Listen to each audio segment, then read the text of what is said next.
Mit ihrem linken Knie hatte Gerda Beckmann in den letzten Jahren nicht so richtig viel Glück. Das erste künstliche Kniegelenk musste schon nach 6 Jahren ausgewechselt werden. Das zweite Implantat hielt auch nur 8 Jahre lang. Dann begann vor ein paar Monaten auch das sich im Knochen zu lösen. Und das tat ihr extrem weh. Sehr massiv.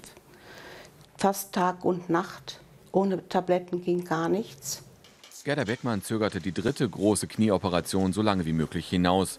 Dann ließ sie es im Klinikum Weser-Egge in Brakel vor ein paar Monaten doch machen, mit einer neuen Methode. Länger warten wäre auch nicht mehr gegangen. Denn das alte Implantat begann den Knochen, in dem es saß, aufzulösen. Ich habe Ihnen damals gesagt, man könnte mit dem Finger praktisch durch den Knochen durchkommen, wie die Defekte ausgeprägt waren und die Knochen papierdünn. Im September ließ sich Gerda Beckmann dann das dritte künstliche Kniegelenk einsetzen. Solche Implantate gehen irgendwann kaputt. Dabei lösen sich kleinste Teilchen und die beschädigen den Knochen. Dabei darf gerade hier nichts wackeln. Gerda Beckmann bekam deshalb ein besonderes Implantat. Das wurde mit einer ganz speziellen Hülse befestigt. Diese Hülse ist nun speziell nach einem neuen 3D-Verfahren innen und außen beschichtet, sodass sie einerseits im Knochen in einer möglichen Kippung maximal fest verankert, und zwar direkt mit dem Knochen.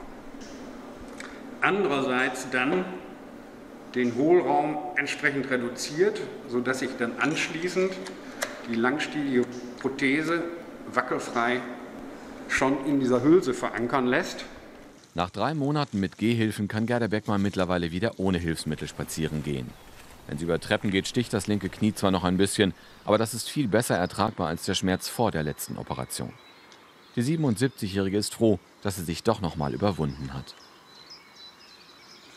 Ich will ja noch ein bisschen beweglich sein und nach Möglichkeit auch noch was erleben.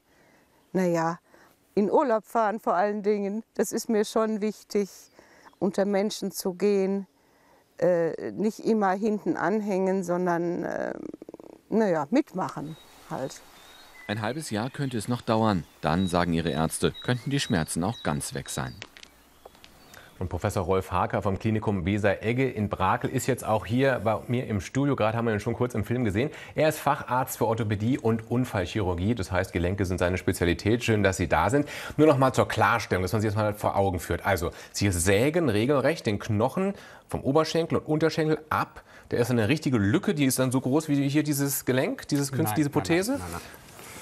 Nein. Beim Ersteinbau eines Kniegelenkes wird quasi der Schienbeinknochen etwa um 5 mm reduziert, plangesägt, um dann eben das Kunstimplantat einbauen zu können. Und das Gleiche geschieht am Oberschenkel. Dennoch haben wir natürlich dann eine Lücke von 2 cm, die dann durch das Kunstmaterial wieder aufgefüllt wird, um die Bandstraffung für das Gelenk wieder herzustellen.